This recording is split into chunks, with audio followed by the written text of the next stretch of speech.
Hello, welcome to the Notorious Scoundrels reporting live Some of from us. Milwaukee, Wisconsin. Sorry, one of us reporting live from my laptop without a dedicated microphone. So if the audio quality is a little bit below usual, then I do apologize. But I'm a road reporter right now, Mike. It's fine. Uh, Your audio is fine, Evan. It's great. You're okay, better than most I reporters. appreciate it. How are you though? Like, we're gonna be talking about the weekend that I had a lot. But how are you doing, man? I'm doing great. It's sunny, awesome weather here in Washington D.C. and I played two games of Rebellion today, so I'm Oh, feeling I like love great. Rebellion. Did Rebellion's you like top probably my favorite game of all time.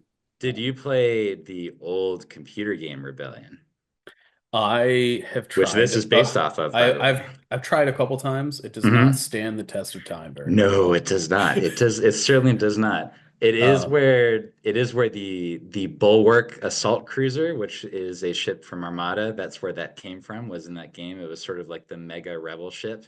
yeah. Um, and it was fun at the time. It was a game that was like it was part Civilization, part RTS, part text adventure. It was crazy. I think the Empire at War kind of spiritual successor Yeah, game yeah. I think you're right. like stands up quite a bit more. Yeah. It's Yeah, clearly that not the game's pretty same sick. thing, Yeah. but yeah, no, the board Great game board is game just though. the is fantastic, and Yeah. And the expansion's great too. There was like a Rogue One themed expansion that came out, I think. yeah, we pretty much exclusively play that. Yeah, yeah. So it definitely it I would say it balances out the game a little bit more. And the decision trees are much more complicated and Hmm. very varied and stuff. So yeah, So no, yeah, there you go. We're not a Star Wars Rebellion podcast, but that was a freebie but we recommendation. could be. We we could be. Our Patreon subscriptions might go down slightly if we decide to veer off and cover Rebellion every week. I Speaking of probably which, have as many reps of Rebellion as I do Legion. For what's that? For whatever that's worth. I guess that's just telling you how great Rebellion is. Yep.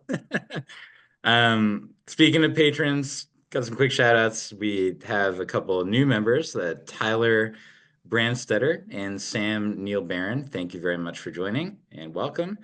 Also to shout out some old members, we have Walk Taka, Dennis Lehman, and Mike, I didn't even write down the last name because I loved the nickname so much. It was Captain One-Eyed Jack something. That's I'm gonna have to re-look it up. I'm gonna be honest. I think I that closed that that page.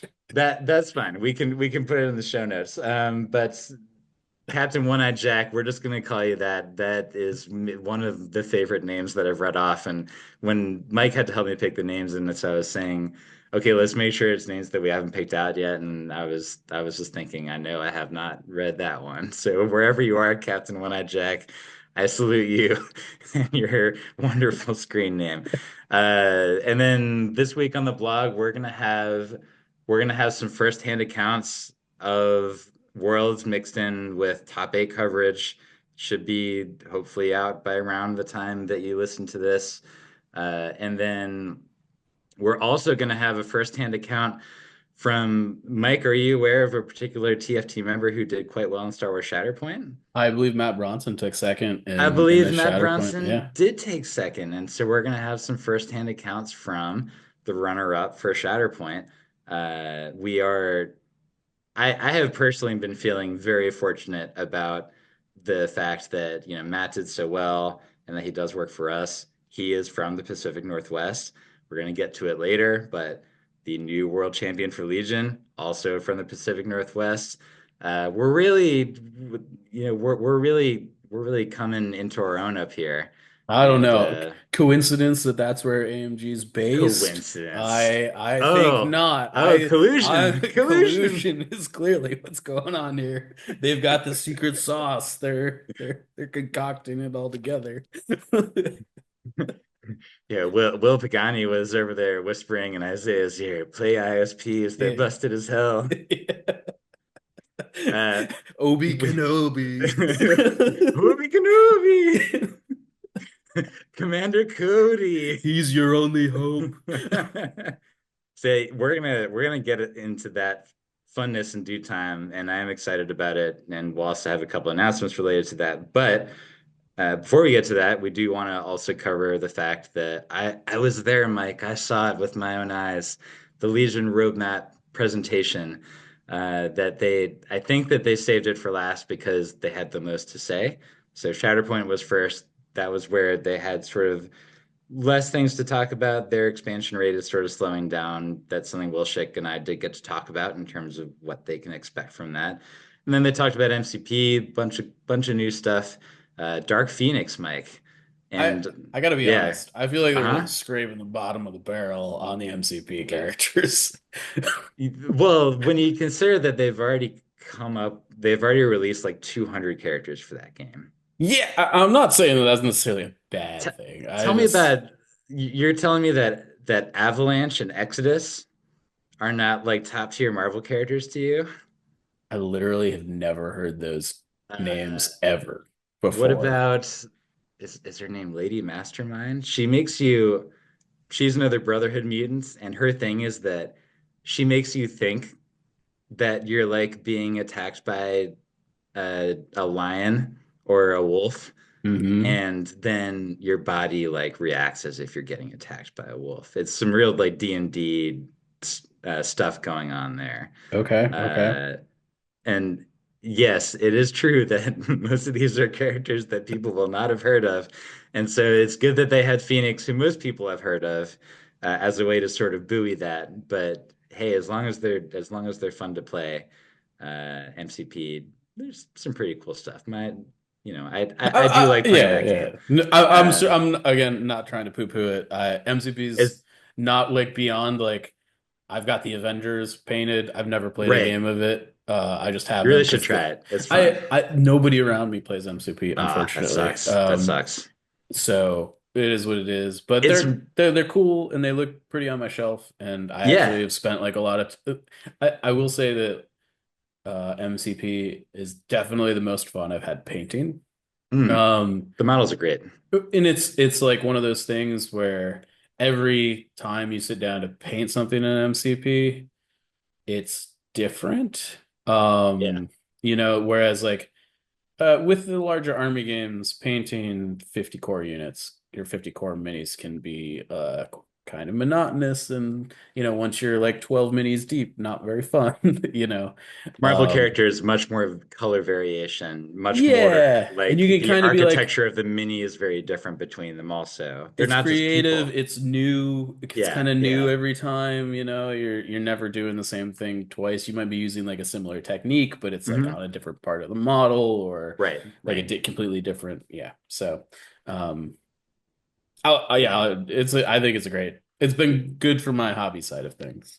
Yeah, and basically what I would tell anybody is that if there's even like one particular Marvel character or set of characters that you like, is that just like with Shatterpoint, you can buy your 10 minis that is the team you want to do, and you don't have to do anything more than that. And the good news is that they're now going to do starter sets that are focused on like there's going to be an X-Men starter set and there's going to be a Spider-Man enemy starter set. So before, for a long time, if you didn't like the Avengers, then you were buying a starter set for like the dice and the Yeah. tools, and then you were tossing all the other minis away. So I mean, uh, yeah. I think one of the like big grandiose takeaways from this Hmm. roadmap for me was I think AMG has realized that they can no longer put two minis in a box just from sheer There's some no economic number of situation. products on shelves Yes, situation yes, because yes. they have way too many SKUs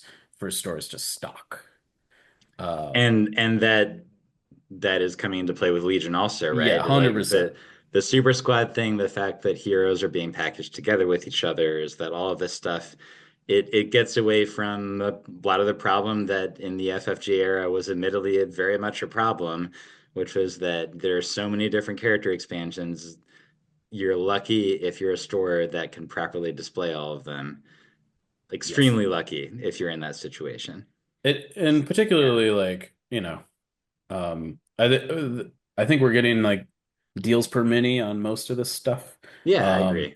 As long as you want everything in the box, Yeah. which we might talk about later. Yeah. So let's get to it. Let's we're gonna start talking about the Legion aspect of the roadmap. I think that man, like there's so much to talk about. I will say that they talked about the store tournament kits, the competitive play. There's gonna be plenty of full art cards and some plastic cards, and then also a weekly organized play kit with some randomized promo cards. Yeah, so I don't have you ever been to like a SWU weekly I play have, and event? so I'm familiar with that. Yeah, Yeah, yeah, you yeah. can tell everybody what that's like. Yeah, Yeah, I mean it's like so you just like get a booster pack for showing it's not an actual booster pack. It's like three tiny cards booster in a pack. pack. Yeah, it's Yeah, a tiny booster pack, right? And so yeah, they're doing that for Legion, which is wild.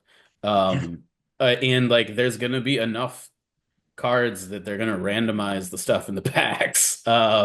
They even talked about the idea of there being rares, right? Yeah, like rares and stuff. Like So, sort of blew my so mind. conceivably, there's like at least like a mini, like like the equivalent of like a SWU mini set of like art, like alt art cards Right, for like right. unit cards or command cards or whatever. Um, which is a little wild. I'm interested to see like how well they're going to be able to like implement and stock this. I think there might be some logistics challenges Could on be, but at this least side of things. it doesn't take up space, right? I mean, you're Probably just not. You probably yeah. just are like, hey, I want to participate, and then they ship you like They ship a you a box of them. thousand Yeah, or something, exactly. you know? Yeah, Um, and in so I don't know. Cool. yeah. Seems really cool. It's something Definitely new, something and new. I hope it's something that they can continue or right. modify or tweak or whatever. I think this is great. Yeah. Totally excited about that. Then it was there was this funny section to where to where Will was going like, "Yeah, our marketing guy put these slides in, but you've already seen all this. We're just gonna move on." Because they were talking about the BT re-release, the Commander Cody Waxer and Boil re-release. I gotta Uh, step in right there because sure, I'm gonna sure, be honest, Ross. He gave you a lot of flack during that presentation, and I just want you to know that we love you. You are our yeah. friend. We're big fans, Ross. You helped you helped us get our interviews with the Wills, and so it's not like we're trying to sow discord within AMG, but we appreciate you, even even if Will Schick. uh, nah, I mean they're all cool with each other. Nobody freak out about it. But it was sort of a funny moment. He was like, "Everybody's seen this. Just skip past it."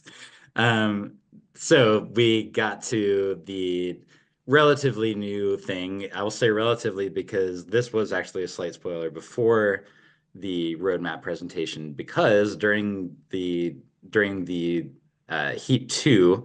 I think that's when it started. It might have been in P1 or whatever, but they started passing out a sort of like the acrylic.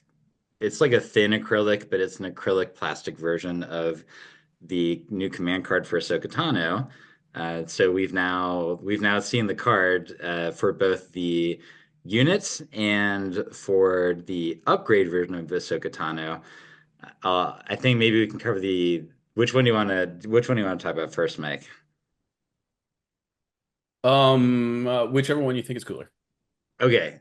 I actually I think that weirdly enough, I think that the upgrade is the thing that I'm most excited about personally, just because it is a portend of what could happen in the future Hmm. with Jedi characters, and also we've already obviously seen it with several named clones, such as your Echoes and Fives and whatnot. But it will be the way, and Will talked about this in an interview that I did with him, which will be coming out either already be out or very shortly after you hear this podcast. That there is more to come here when you think about the Jedi characters that maybe wouldn't necessarily pass the test of having their own full unit card is that they can exist as an upgrade card. So I think maybe a good example of this is like Kit Fisto, right? he ain't No, no, ever no, gonna no, have a no, no, no, Legion no. unit card. He in my mind, Kit Fisto's got to be a unit card, obviously. Oh my God, we're Just already to be clear, arguing about this. if you have the title Jedi Master, Oh, he's a you master? I keep forgetting because he died within 10 seconds of running no into doubt, no Palpatine. doubt, but I'm pretty sure Kit Fisto is a Jedi Master. He had some good Clone Wars episodes for sure, especially when he Jedi, was yeah, in his Jedi natural water Master, environment. Jedi Nautilin Jedi Master Kit Fisto. Um, yeah, he's a Jedi Uh, Master. all right, wise guy. Well, maybe all right, here's an example you can't argue with. This is one I was talking about with David on the stream they were doing at Worlds was you remember how there's the dinosaur head guy who drops down right in front of Jango Fett and Count Dooku in Attack of the And Clones, immediately and then dies. Jango Fett just like blasts him in the chest. I Yeah, think this slot is like would be really good for like a Barris Ophi sure. or Okay, there you go. Yeah, like I think this is a a great Jedi Knight. slot, a Yeah, slot for like Padawans yeah. or or whatever. I Yeah. definitely could see like a young Anakin or something. Oh, Um, yeah. Okay. you know, Yeah, um, rat tail Anakin you're talking about. yeah. Like even like episode like very early episode two Anakin, kind Yeah, of, that's what I mean. yeah. You know, um, Little Padawan braid. It's adorable. so definitely cool. I wish that this was like a global thing, in that I kind of just want the squad leader upgrade to be a thing that every faction has. I hear you, but for what it's worth, something else that Will mentioned on the interview is he did jump out very quickly with an example of what if you could have a Han Solo version of this. And so part of me is wondering, I know that they said that Squad Leader is a exclusive Republic thing, but it does make me wonder about whether they would do other things in the future. I think maybe what's more likely is that they could do a Bad Batch style thing, and then with dedicated groups of people, such as I would bet you $50 that when they do the Spectres, that it's going to be a Bad Batch style unit. He basically said that in his Yeah. interview So on Winter Moon. so Like, they're yeah, they'll he do didn't it they'll verbatim do what say they it, but want, yeah, but he did specifically say like there would be potential for Han Solo being an upgrade, and that it he specifically said that it's a way to get more named characters into the game without overstuffing the commander and operative slots, which I think is a very clever way to sort of get around that issue. And then as long as you appropriately make them obviously way less powerful, then I think it works. And so, getting back to this card, Ahsoka, she's 1 health. She gives a bunch of keywords. She has sidearms that this is also that she gets for melee and range, but it's a two white, two black, critical one, impact two, pierce one, lightsaber, and then she also gives block, charge, and independent dodge one, all for 35 points. Mike, that seems like a lot for 35 points. man, I looked at this card for like about 15 seconds, and then like I really what I want the question that I want answered is what does Echo have to do to pay for his Or sins? fives, right? Fives I actually think Because of the coordinate, you think he's is worth it, like or better explained rather for his better cost. explained, just Yeah. because aggressive tactics is like a thing that Republic That's leans fair. on, and That's fives fair. does like kind of make that strategy kind of work. I definitely don't think he's worth that cost if you're not doing the aggressive tactics thing.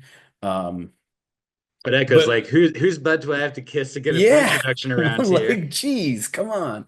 Um, so I think I'm not gonna go as far as to say that the Ahsoka upgrade is busted, but I do think that Very good. it is at minimum very good, and I think very close to an auto, probably very close to an auto take. I Um, Hey, guess what? You have to put clone infantry in your list, and n this sure makes your clone infantry a lot better. And I guess the other question is that if you have arcs in your list already, is that where you put her instead? No, I actually think that where this is gonna look, the 501st Battle Force hasn't been updated, but this is undoubtedly gonna be legal in it. Yeah, of Um course, of course.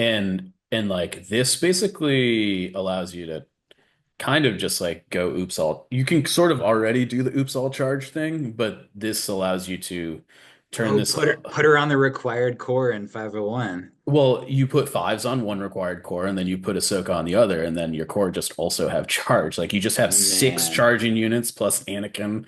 that's sick. You're like up to seven at that point. Like that's a lot of things that hit you when immediate. It's Not to like a better mention Wookiee list.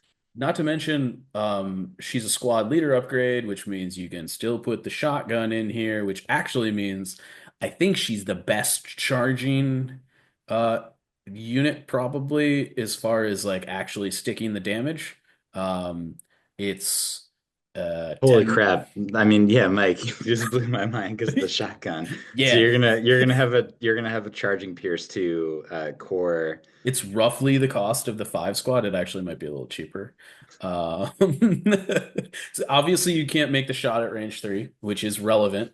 But Sure. the fact that she also triggers independent dodge one, which is a globally shareable dodge, because she's in a clone unit, is a big deal. And not only Block. it's a block, but like in order to like you can just share a dodge and turn block on, Right. right? Yeah, you can use other Like people's it doesn't dodges to have to be have the block all the independent time on that dodge, unit. right? So like as long as you have a dodge available, this unit always surges on defense. which is which is the other thing about the idea of having our own arcs that seems attractive maybe in non-501 lists, which is that you can have the benefits, you can have the mega benefits of the Jedi Guardian upgrade, but you do not make the unit more vulnerable by adding that upgrade, which is what you're doing with Jedi Guardian compared to either Captain or Commander, is that you're making it more vulnerable to ranged attacks, certainly. Yes. But now you can have your cake and eat it too. I do think the one thing that scares me about putting her on arcs is that I think you're less likely to trigger the independent because I think often your non-commander orders are going to your ARC troopers, particularly the ones you want to activate. That's fair. And I think that when she's in a core, you know, it's just very easy to turn the independent on and not have to worry about it. Yeah. And So especially if you're in a six, if you're like in a big multi-core list, is that you're very likely to just have it. And yeah, it's kind of free, you yeah, know. yeah, So I mean, like, uh, yeah, I don't know. I think this upgrade is very good. It's definitely not bad, yeah. um, which is great. It's Uh, it's gonna go on all my list, I'm pretty sure. I definitely I built an 11 activation Rex list with her and like fives and a bunch of arc. Like you just Sick. yeah, it's quite I'm excited. And yeah. then of course there's the unit card as well. So she's a commander, a trooper, so 5 health, 2 courage, surge to crit, not surging on block naturally. She has action jump 2. She, of course, has immune pierce and deflect, like all the Jedis do. And then she's got several more interesting keywords. Maybe least of which is that she has associate Anakin Skywalker. You and Brian and I had talked about how are they going to make it so that she can join in with Anakin and Rex in a 501 squad. Well, there you go. She is associate, so she's not going to count against her cap when Anakin's in the list. And then here's the good stuff. Starting with Scout 1, that's pretty good to have naturally on any Jedi.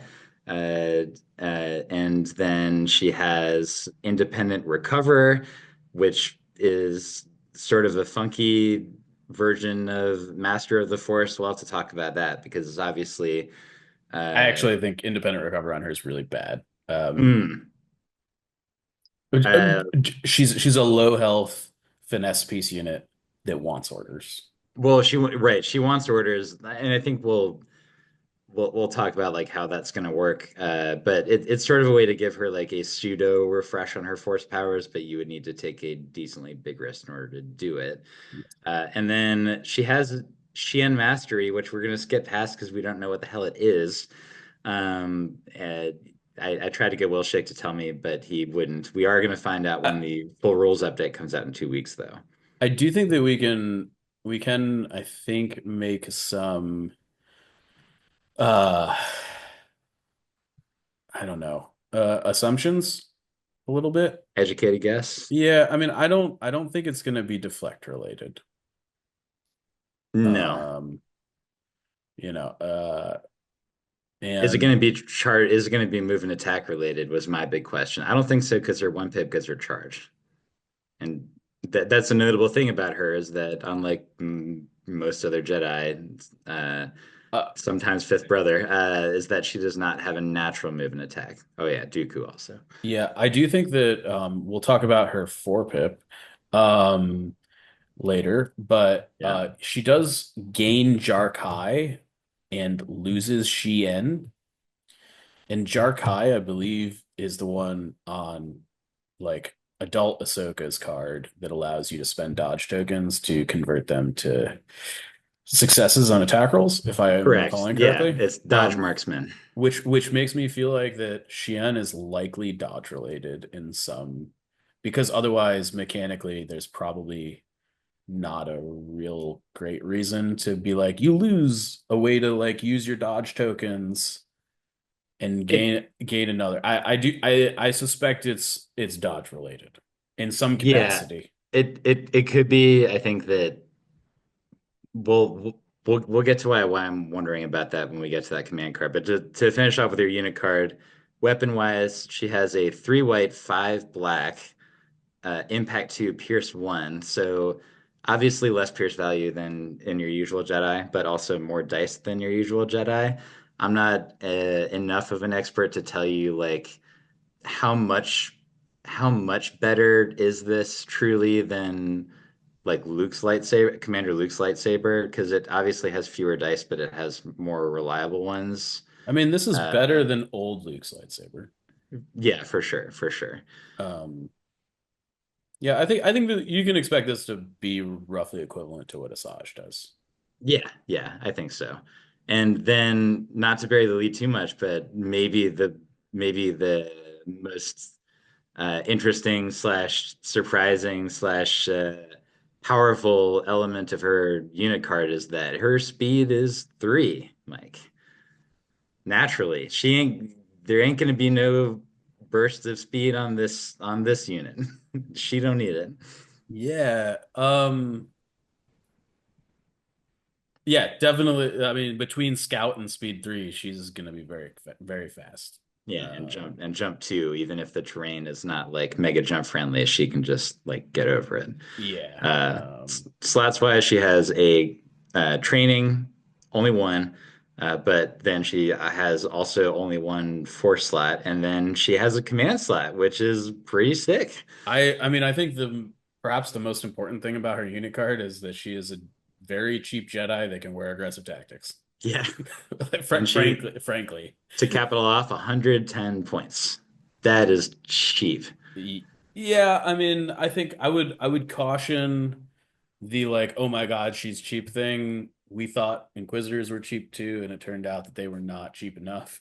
And I do think that her profile is close enough to an Inquisitor that I'm pretty cautious about her being like, look, I think she's very cool. Don't get me wrong. I think there's a lot Uh, of potential. I think there is certainly potential Yeah, there, but I we got to see a see what lot of Shan what I does. saw in the Inquisitor profile. Yeah, In her lightsaber is obviously much better. I think you probably her force slot is basically got saber throw stapled all over it, like yeah. pretty much. I wouldn't even, at least for the first like 10 games I'm playing with her, I'm probably not putting something else there. Um, and like because she can conceivably probably throw her saber on turn one pretty easily. um Right. and And when you do that, you get to use the when you do that, her saber throw is exactly the same as Asaja's because you only have to take the black dice, even if her average dice is like, or does Asajj naturally search for crit? I she do does, forget. I don't think so. Okay, so uh then it's actually better than Asajj's yeah, saber throw. yeah.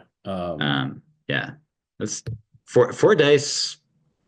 I mean, Fordyce Pierce one is like not it's not terrible for a bad. character, right? Like, Yeah, it's the um, same as the Chieftain Bowcaster, which is, by the way, 10 points, only 10 points cheaper than her for getting a lot less. But I can complain about that some other day. yeah. Um, yeah. So I mean, like, I don't know. She's suppressible, Yeah, which is which is two courage hurts. which is definitely relevant. I do Maybe think that run. we need to talk about her command cards because Yeah, that obviously like makes or breaks a it's lot of a characters. huge part of it. We're gonna be talking a lot about command cards today, I think. Not just here, but later on too. Yeah. Um, I don't know how deep you want to dive into these. I'm gonna be honest. I read through her command cards. These like I'm having Cody PTSD. A little bit. I'm like, no, another Republic character where Well, like it's like like you, completely unclear what this character is trying to do. there's a lot of text on at least one of these has a lot of text. And then the one you mentioned where you drop Xian for Jarkai. Yeah. She when she gets Jarkai, she also does get three dodge tokens. Yes. But notably, that seems to be the only natural dodge generation that she actually has in all of her unitness. And so, if Xian, like maybe Xian is like you get defend one and this other stuff, Well, very possible. it could be that. It might be like, I could definitely see Xian being like, when you move, you get a dodge token plus like, it's like an agile thing. Maybe it's agile and nimble for all we know. Yeah, totally. And then something else. Yeah, I don't know. So definitely unclear. She has a guardian command that where she makes a free speed 3 move to start with it, but then after that her maximum speed becomes 1 like So during her actual activation. so yeah, so to be clear, I guess let's just I guess open with her three pip. Sure. So it's I go where I'm needed. She immediately, when you play the command card, she Yeah. makes a speed three move before the turn starts, right? Right. So it's during Before the anything command phase. activates. Yeah. And then she gains Guardian 3. I'd like to just like for those keeping score at home, yes, she's a 5 health unit. um, She doesn't seem like a great uh, guardianing target. she also gets disengage. Her courage goes up by 1. Yeah. I I mean like clearly this is like The the art in this card is wild, by the way. it Just is. want to point that people should look at it. It's I think the art is awesome. It's great. It's Um just wild and great. Yeah. I just this seems to like I don't know when I would ever use this card. Uh Well, a speed 3 and 2 speed 1 moves is how how much is that the same as 2 speed 3 moves? I'm not it's it's a little roughly more. roughly it is roughly two speed three moves. Yeah, I mean, so I guess like the advantage of it is that you get a pre-activation phase move, which can sometimes be really helpful if she's about to get blasted by a big ranged unit, for instance, is that she could run into melee before they have it. Even if they're playing a Dooku 1 pip and they battle meted in order over there, is that they would not be able to shoot her if she can go hide behind LOS or go into melee. So that's the big function I see. The rest of the stuff to me may as well be nearly blank. Yeah, I mean, I think Guardian 3, like, there's definitely some maybe corner cases where, like, it's turn Yeah. 4, like, Yeah. there's like, you've got like one out to win the game, and Right. you just happen to have this card, Yeah. definitely, uh, you're, if you are running this card, there are going to be some games that you would have lost if you didn't have this card, but Right. you might have won more games if you just didn't have this card at all. I don't know. So And then there's the we've already talked about her 4 pip, and then there's her. I mean, just the fact that it's a you four are pip on its beat. own. Oh, yeah, the four pip is interesting. I do think Revenge is not the Jedi way. It's like clearly supposed to be like a pacifism card, but then she gets a mastery that like boosts Yeah. attacking is weird to me, but whatever. Yeah. Uh, And by the way, you treat it when you're building your hand as if it has 2 pip. So her 2 pip just happens to have a 4 pip uh priority, yes. which although it's not one that you would want to play on turn one. Uh I actually think it's a strong contender for turn two. yeah, yeah. If you If you want are to go trying, slow, yeah, if you're trying to like kind of slow roll engaging, like it's actually like you're almost always going to lose priority with that, which yeah, is possibly what you want. yeah. Um, Yeah, you are beaten. Tell us about it. There's a lot. I think, oh man, I wish this card just said Ahsoka Tano gains charge this round. She can attack twice. Because the rest of this text feels like a lot of flavor text that is just like, Here's what this looks like to me is that they initially did that and it ended up being too good for a 110 point unit. And so they added this thing to where after she slaps a guy, it can do a free withdraw. but here's the thing. The card doesn't even like that text doesn't even happen if you do the thing that we're trying to have this card do.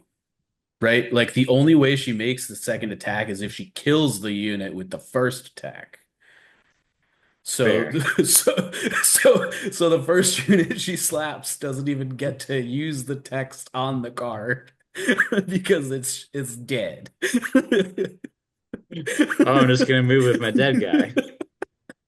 Um, That helped me so, very much. so basically, this card is like you can slap something twice, and but only if you kill the first thing, and if you don't kill the first thing, it can just do whatever it wants, and you don't get the second attack.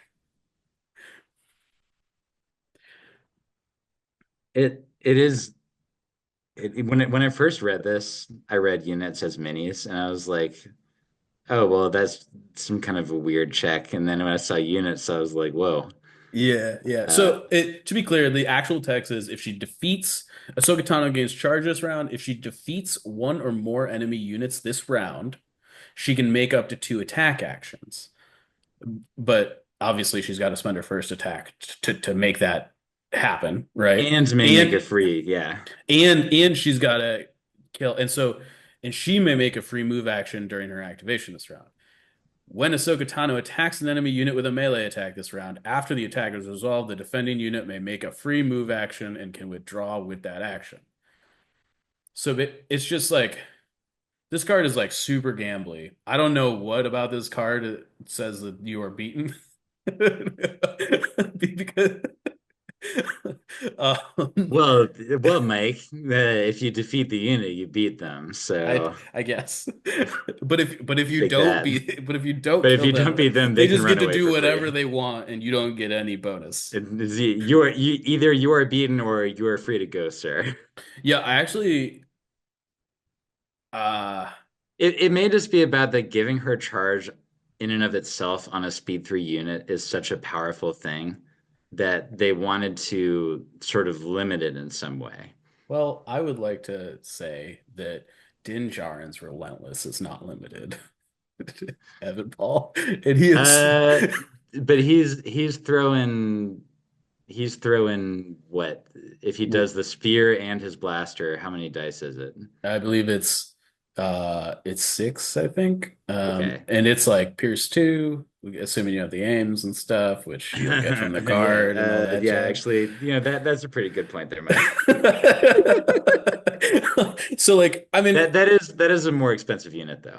yeah, by like 10, 40 20 points with points. a jetpack? I think he's like 130 now with the jetpack, right? I don't know. Okay. Regardless, Yeah. he's undoubtedly a little bit more expensive. She's probably going to be around that once you like put aggressive tactics and Right. saber throw and like all that jazz, right? Yeah. So like, um, And also, burst of speed is only 10 points, just to remind everybody when we talk about very powerful double speed three charges that are in the Yeah. game. Yeah, just so we're clear. I'm looking at you, Count Dooku. Maybe burst is going to go up in April. Who knows? I think that's certainly a possibility. Yeah, yeah. Yeah, so I don't know. I think her command suite is interesting, but again, I took a look at these and I'm like, I'm a Cody flashbacks. Like straight up. I'm like, I don't know if I want these cards. Um, So funny you bring that up. I think we're going to be talking about Cody a little bit more in the next couple of weeks, yeah, yeah. and that even the new world champion would tell you that some of the side effects of the Cody Command Heart cards are not extraordinarily helpful, which is something he shared with me earlier today. But anyway, getting back, anything else you wanted to say about Ahsoka before we move on? I think that it's interesting. I think if anything, the Padawan upgrade is going to be great. I Yeah, don't think, like this is going to be an instant you're going to get like your money's worth regardless this when is you going buy to this be a box. staple in Republic Yeah. lists no matter what. It's just Mhm. kind of unclear if the unit is going to be as good. I mean, it's possible that just like a 125 point Jedi with aggressive tactics is more than good enough, right? Yeah, Um, it's great. It's at least going to be good to have a cheap commander melee option for Republic that's actually uh, effective. I'm looking at you, Wookiee Chieftain. Um, yeah. so we can at least be excited about having something that can fit into a points spectrum a little bit more easily, depending on what you're looking for. Okay, so then there were so it was by the time that we got to the slide about what Boba Fett yeah, so Boba Fett's going to be packaged together with Mandalorian, which is sort of to me a funny reference to the nature of the book of Boba Fett as a Yeah. show. Is that they're Sick. like, we wanted to sell more Boba models, so we're going to put the Mandalorian in there. I mean, in fairness to them, I think this goes back to like packaging stuff together, and I I know. do think that this makes sense. It's accidentally Having really funny though. two guys in Mandalorian armor on the cover of Sure, the box sure. art looks good, whatever, whatever. Speeder trucks are going to be coming back out in Q3 2025. That's one of the few heavy vehicles that have been very hard to find that'll be back, so that's great. And then after that, we got to something that I don't think that anybody would have called. Um, because just the idea of it, to me, it seemed like it would be something that LFL wouldn't like, but it turns out that they were pretty receptive to it. Something that Will and I talked about during that interview. But we have customizable officers and agents for the Civil War factions. Both the Rebel and Empire have a commander and an operative that both in terms of looks and gameplay, which we'll talk about in a second, can represent like multiple different subtypes. And then for the Clone Wars factions, they got a little bit crazy. And I think it's really cool the way that they did this, which is that for Separatists, the customizable thing is super tax. Yep.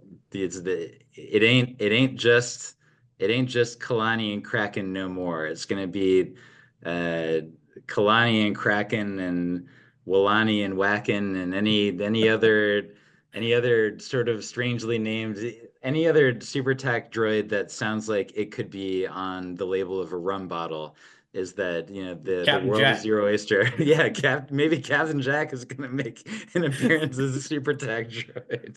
Um, and then for Republic, this is like the real deal right here, is that you have a Jedi General and a Jedi Knight as with like switchable heads. I don't know what else is going to be switchable. They mentioned that there were like more than 10 like different customization options. I'm not sure what that I really is mean, going to mean. We'll see. yeah. But at the Will very talked about yeah. there's like a lot of different lightsaber options, and there's a lightsaber where the hilt is as long as the blade. What? Yeah, yeah. He Like said a the customization options on the lightsabers are pretty wild. So here's a funny thing. On the presentation, they showed the picture of the Super Tech droid with the crazy spider legs, right? It's not crazy spider legs, it's just droid echo legs, dude. Oh, okay. Sorry, with droid echo legs, and so like that art is very funky. And when I saw it, I was like, it was like a little bit a little bit disturbing just seeing a Super Tech torso on top of Deca legs, It's and I was talking to Will about it later, and he said that he was frankly a little bit surprised that LFL was okay with that art, but that they said just don't put it on the front of the box, which I thought was really hilarious. They're like, you can do this, but put it inside there. We don't want kids walking by pointing out to their moms, look at this thing. And they're like, yeah. oh God, what has Star Wars become? This is Right. disgusting. I mean, they did it Uh, to Maul, so that's fair. But yeah, and so the way that this is going to work roughly is that each one of these units is going to have an available doctrine, which is either a new upgrade type or it's some kind of a required modifier that is like going to go alongside the unit. And that doctrine will often give a like unique ability to that unit, and it will also determine what their upgrade slots are going to be. And so what you get at the end of the day is that you have a miniature that is like fully sanctioned from AMG to be like do whatever you want with this thing in terms of the way that it looks, but also to a certain extent enabled to make it do what you want it to do from a series of options. But it seems like, but they described it as a skill tree, but to me, like I guess you could call it that, is that if the doctrine determines what your slots are, and then you know you get an ability and you can put the various upgrades in there, is that I guess you could sort of describe it that way. But the way that I guess I'm picturing it is that each doctrine is sort of its own version of a customizable character. There's obviously stuff we don't know. You know, until we see cards, we have no idea. I am really excited for this. Yeah. I'm really nervous about it too. I Uh, talked to Will about this, is uh, that I was like, this sounds like a nightmare of playtesting. One thing that does mitigate this is that doctrines are unique per army at the very least. So if, for you can instance, there was a doctrine that was mega super good, you cannot run more than one. two commanders of that, and you can't run two operatives of that. I think so. I have a couple of things that make me nervous about this. The first is it sounds like there are a lot of options in these boxes, which is Right. great, Yeah. but simultaneously, like, sounds very complicated, at least on the surface, until we see and get more information. And I'm like looking at riot control, and I'm like, this unit's like pretty basic. This unit's points cost is very raw, Yes. like, and I'm a little worried that this sort of thing is hard to do right and effectively. And I'm sort of already kind of like there's going to be things in these boxes that are going to be busted, like 100%. There's no way that if there was like 20 different like chaining variations and there's like several hundred permutations of a unit that they could have tested that like through and through, like without and that wouldn't even be their fault, like that, It's the nature of game design, it's right? just the And nature of game yeah. design, right? Yeah. um I think the thing that I am so I want to open with that. The second thing that I'm a little bit concerned about is that characters in this game, particularly the ones that take up commander and operative slots, Yeah. are very command card dependent. Mm. And I just like, are you going to be able to design your own? You're not going to be able to design your own command cards. Man, Like, I really wish I asked Wilt. right? Very, like pretty clearly. Like that just can't be a thing, I don't think. Yeah. Um, so does each doctrine like get its own command cards? Are are there just like 20 command cards in each box for each faction and you get to just like a la carte pick which ones your dude gets? Like, I part of me thinks that like, okay, if I pick the like Jedi Knight doctrine that like the Jedi Council or whatever, there's just command cards in there for the consular, and then there's command cards in there for the sentinel or whatever. I think that's the most likely scenario of what we're gonna get. But Yeah. like I'm also thinking like, there's no way there's 20 different command cards in each one of these boxes. I don't think there is, and there's a couple things I neglected to mention. One is what you just named, is that with the Jedi specifically, they mentioned that the three doctrines we're talking about are going to be called Sentinel, Consular, and Guardian, which is Yes. exactly in a recent podcast what we were talking about as a big wish list for us, Yes, I mean like they're many the other Legion RPG. players. They're the Yeah, the, the exactly. The RPG, if you Knights of the Old play Knights of the Old Republic. Republic, like you're Yeah, like, yeah, how do you spec, right? yeah. Which is cool. And I think for I think this is huge for Republic specifically It's because extra huge for Republic for because sure. here's your operatives, right? Like we kind of don't have them, but here they are. Fill them And in. here's another extra huge thing for Republic is that Republic is actually going to be the only faction that gets to keep its. They said this on the Winter Moon stream.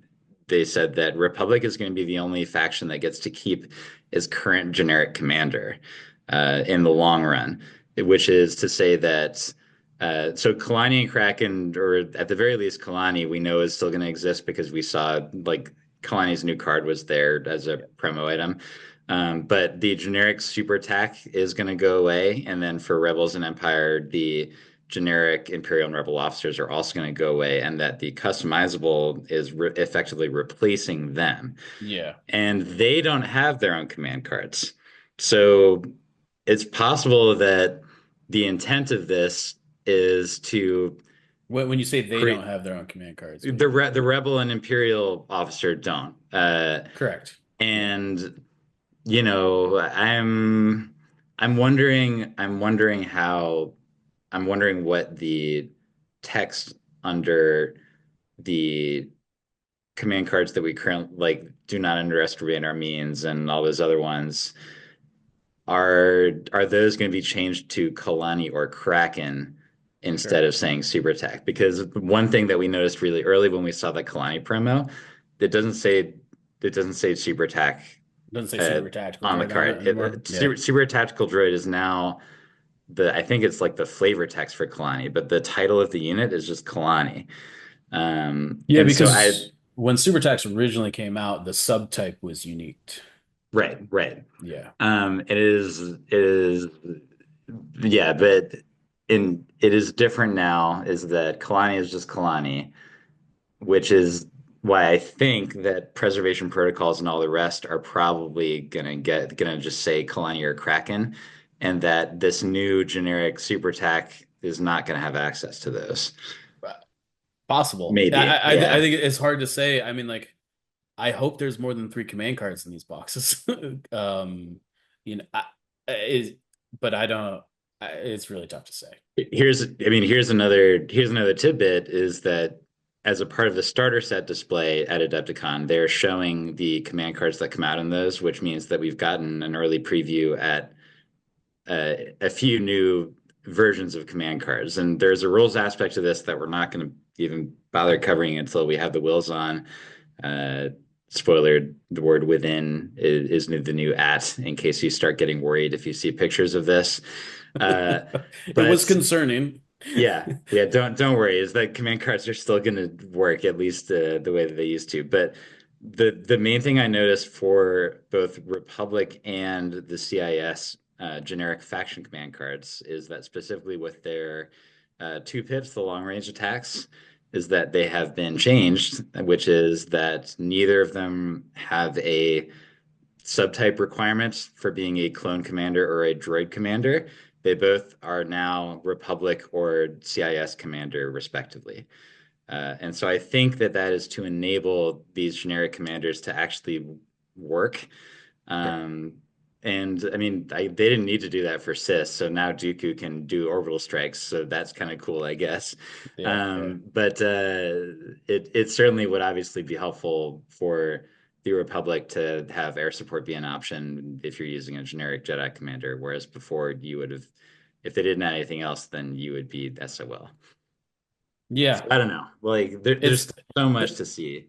I mean, I think the big thing with both of these packs is that Yeah. they're coming out this year. Right. Uh, And so that's another thing is that this is like obviously there's a lot here and so I would say it's a fairly big deal, but they're coming out alongside the starter sets.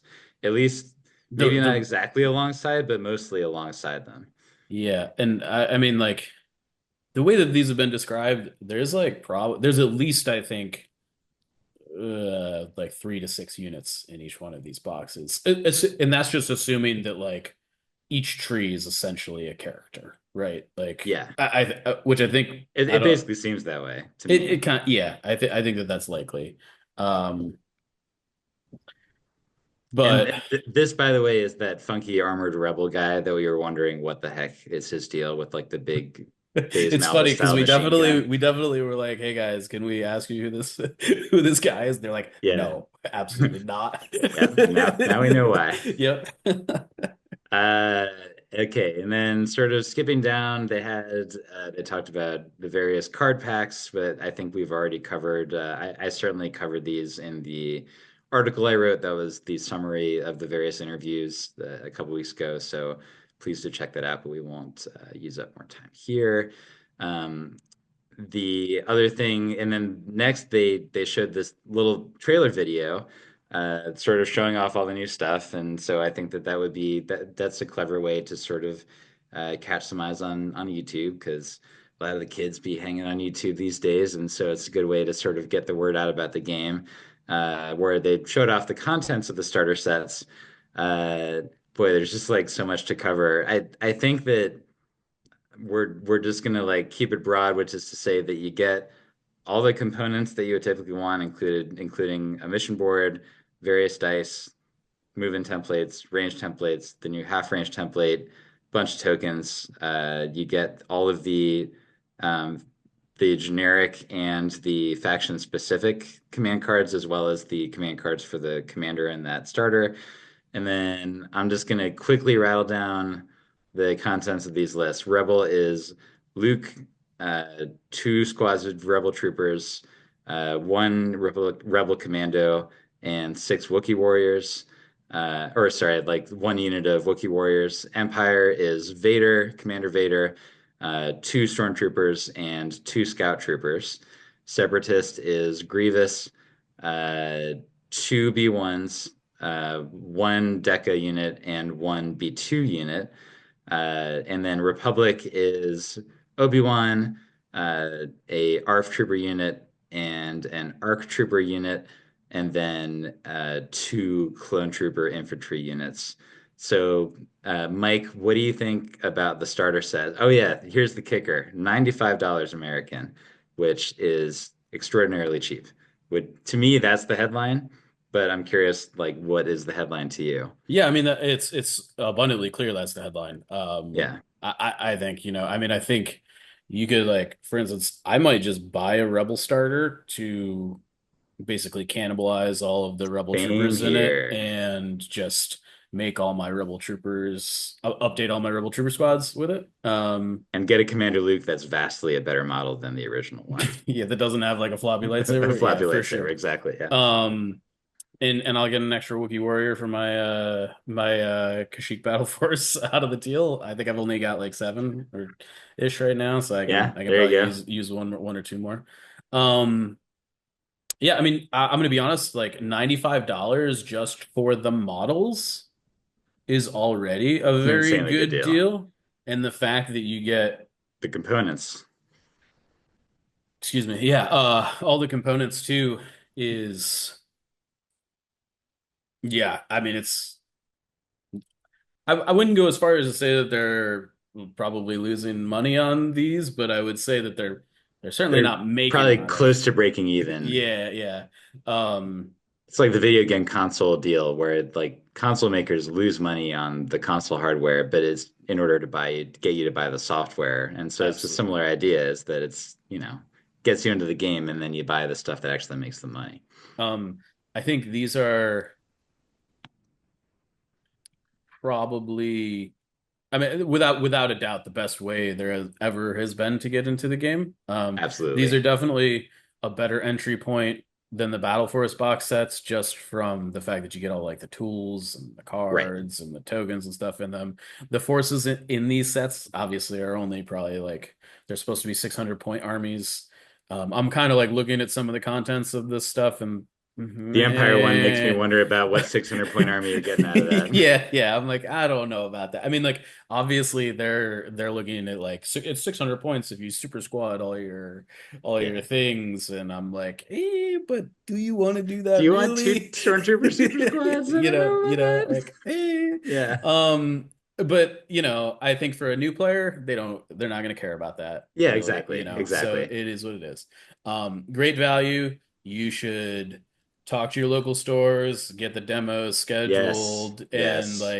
just Spread the word. when these release, get it going. And the way that you should position this is, hey man, here's your army, and then also buy this box so that you can command the army on the table yourself.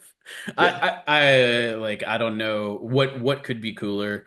Um, and I think, yeah, I don't know. It's a starter with a true marketing strategy behind it to a much greater extent than any of the big boxes that they've released in the past have been. I think that they're clearly taking a couple pages from Games Workshop I in think the this way is that they did better. this. I think this whole But it's rollout an is much improved, better. yeah, yeah, I think, in Games Workshop stuff, like, yeah, you can like name character, like generic character. You can't customize them yeah, in any way, shape, or form, yeah, Not yeah, really. Um, so I think there's a lot going for this. yeah. So I'm excited. Definitely bright stuff in terms of like really the relaunch of this game, that we now sort of know what that's going to look like, and we're only a few months away from it actually happening. Yeah. Yeah, go ahead. I will say the only like downside to this, I think, is that I think it is unfortunate they are not all releasing at the same time. It Um, is. I think that this is production pipeline stuff, I and so it obviously sort of is what it is. I wish yeah, it was different. obviously that is probably outside their control at this point, but Yeah, um, it is a little unfortunate that, I it, agree. I I think that generally the Civil War factions have always been like 20% more popular than the other two, just on average. And so I guess it's at least sort of serving to that. Um, and Empire players have, I think that they may need like some extra stuff to get excited for these days. So I guess it's good that their stuff is coming out a little bit earlier. But yeah, I'm just assuming that it's production pipeline related reasons why they can't all come yeah, out at the same yeah, time. I'm sure that that's And but maybe store shelf stuff too, right? Is that it's easier to sell this as, hey, like in August or whatever, put these two starter sets up, and then 3 months later, put these other two starter sets up, very possible. rather than Um, saying buy a bunch of all four of these and just like hope that it works.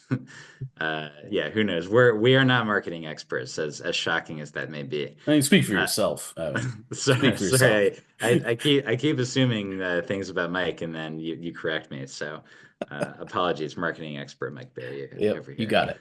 Yeah. I'll give you Um, my business card later. cool, cool. All right, so then they showed like the painted images of Grievous on a wheel bike, which obviously looks rad, and it has also one of the best art pieces that I've seen, where he's like about to just absolutely run down some poor ARF trooper, and he's like got his arm out and he's ready to basically chop the dude in half. It is sick art.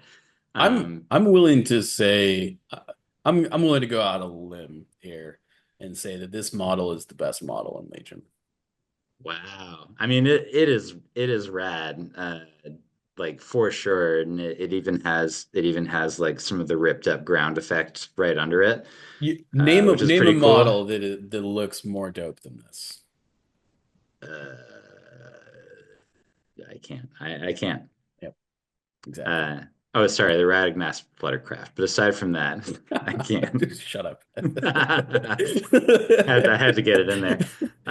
But a neat surprise is that alongside Mr. Grievous is he's gonna have some bodyguards or attack dogs to roll out, if you will, with him. And one of them is a BX inside of a wheel bike, and the other one is a Magna inside of a wheel bike.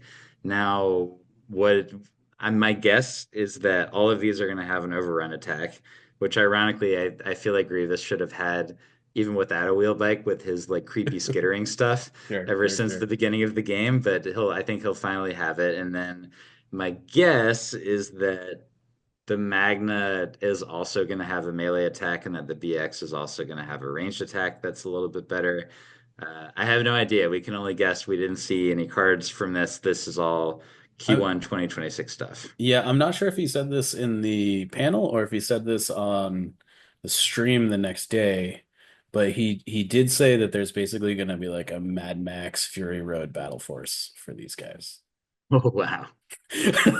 I mean, like the Mad Max thing is kind of me paraphrasing a little bit. Yeah, yeah, understood. But he basically was like, yeah, we're gonna have like a speed demons like battle force for these guys, which just sounds really cool.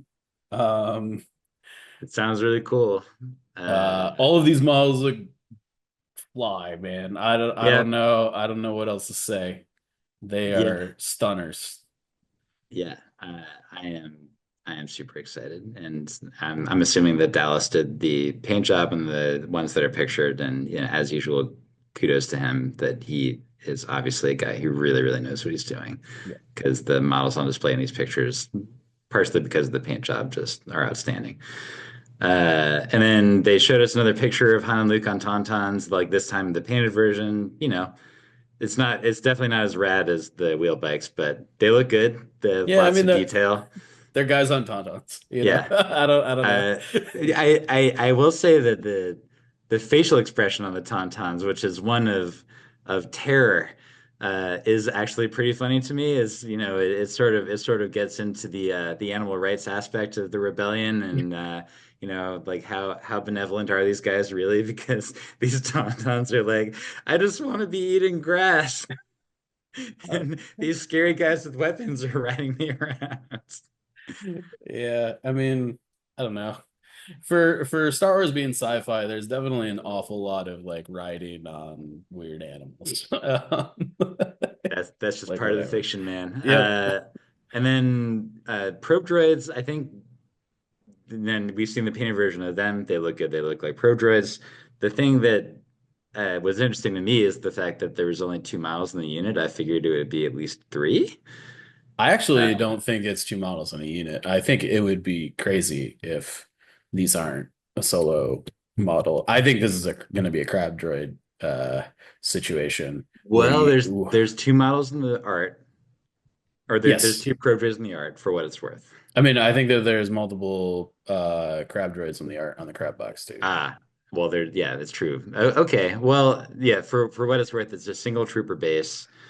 I I just don't know. like the idea behind a probe droid is that it's supposed to be like on its own, like doing its own thing. Like you don't really see them work in multiples in media. I would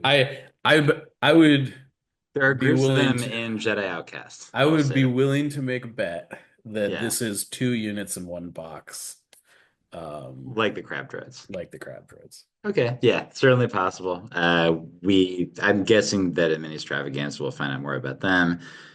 They showed a picture of the painted high command guys. They look good. I did think it was funny.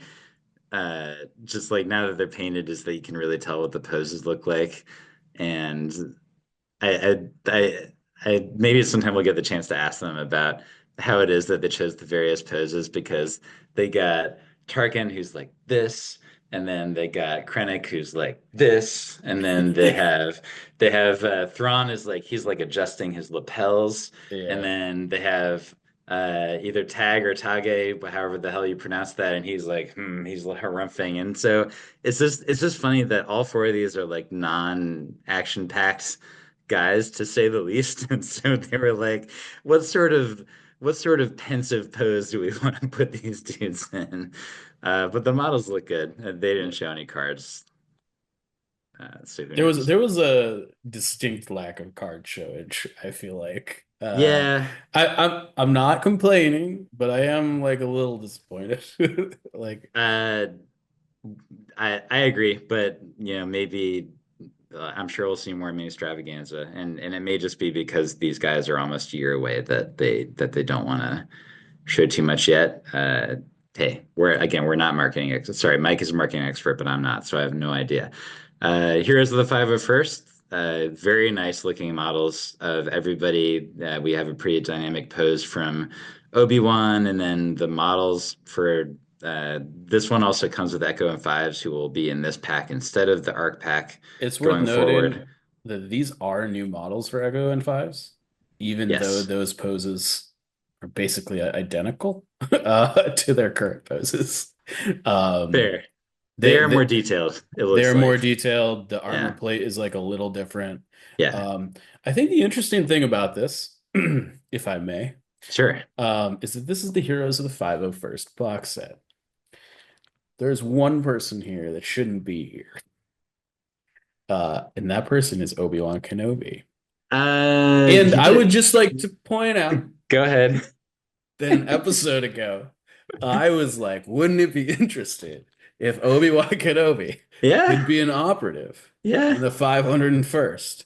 And here we are looking at a box that's titled Heroes of the 501st, and Obi-Wan Kenobi is just hanging around willy-nilly like And he's I'm supposed here to as be here. well. You know, hello there. Um, Uh, yeah. Hey, I hope you're right. That would be rad as hell.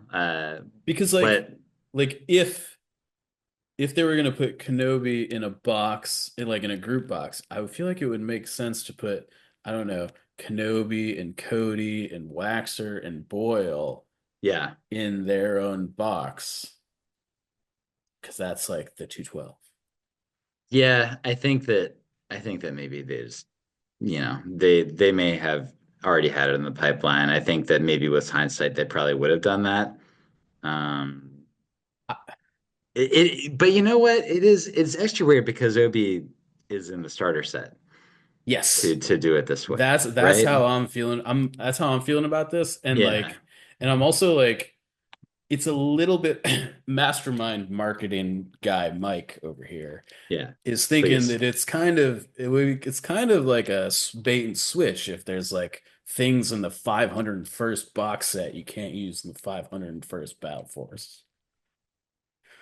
It certainly would be something that we would at least make an attempt to challenge the wills on instantaneously, some might say, and maybe we'll have the chance to do that in the future. Before moving on, I'll also mention that we have pretty sick new poses for the real heroes of the 501st, that being Captain Rex and Anakin. Anakin is like doing some real like Anakin's dialing new out their pose Jedi stuff. is super sweet. I think I Yeah. like Rex's old pose better. Um, He's this at is least sort tough. of jumping around in this one. This is like a weird running pose, at least from this angle. It's like, yeah, maybe it looks better from the side. I don't know. I kind of like the kind of like guns akimbo Rex It we've got right now. it makes it look like he's landing from a jet jump. That's fair. Uh, That's fair. so that may be what they were going for. Possible. Like he's about to land. If he's jumping, it would be a weird pose. Because he could just jump up like, I gotcha. Captain Rex here. Okay, very quickly, we're gonna get some options for 3D objective tokens, both the asset and POI tokens. So you get some little Star Warsy things that if you don't want to DIY it or use a washer from Home Depot like me, is that you're gonna or just use the regular plastic ones that are going to come with the starter set, is that you can make them look sharper in the same way that some folks who were very well prepared had like actual evaporators that they could use for sabotage moisture evaporators, etc.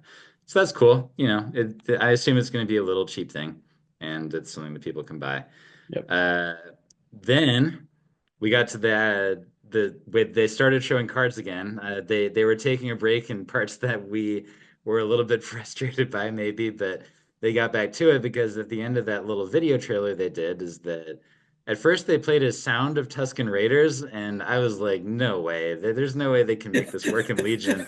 Uh, and so there were people around me who were going like, "Oh man, they're putting sand people in the game," and I was like, there ain't no chance in hell that sand I people are mean, gonna." there's definitely a chance it's just 10 years from now.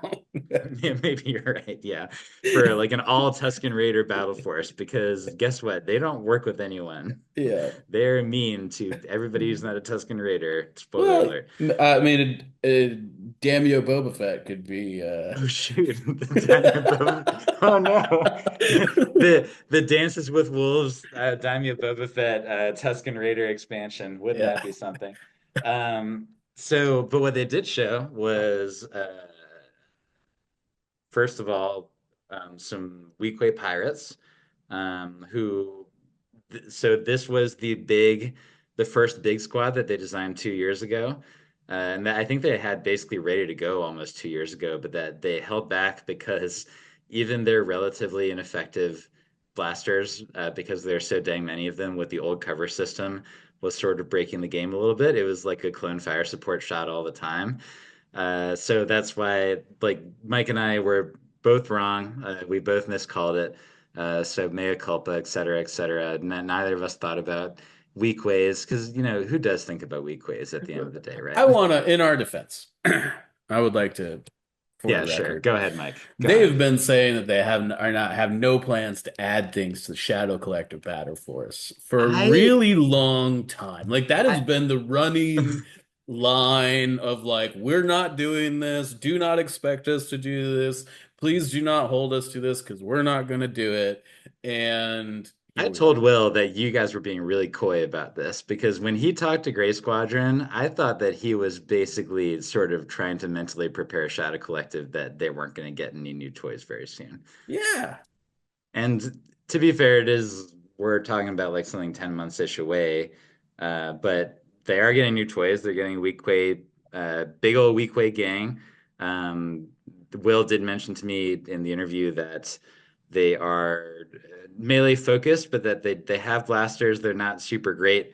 But that the idea for Shadow Collective is that uh, the pikes are going to be your true range guys. The black suns are going to be your, range two, close range guys, and then the weak ways are going to be your melee guys. And that's really what their focus is going to be. So sort of like the way IRG is now, to where you can shoot with their blasters, but you don't usually want to. And so Yeah, yeah, you can even see the heavy weapons kind of in the spread if you look right, close. Like each guy's got most of the guys have like a blaster and like a knife. One guy's got like a DLT looking gun, and then the other yeah, guy's got like a Magna Guard electro staff thing. yeah. Um, Um, so. Uh, So that's going to be coming out. That is going to be available for Shadow Collective. Shadow Collective is also going to be able to take this other new unit that they showed us. We no, didn't get. they are not going to be able to take this other new unit. Well, Shadow. no, okay. I'm not talking about the unique one yet. I'm going to talk about the tank. Oh, sure, sure, sure, Yeah. sure, sure, So sure, sure. before we get to the other one, Yep. yeah. So this other new unit, a speeder tank.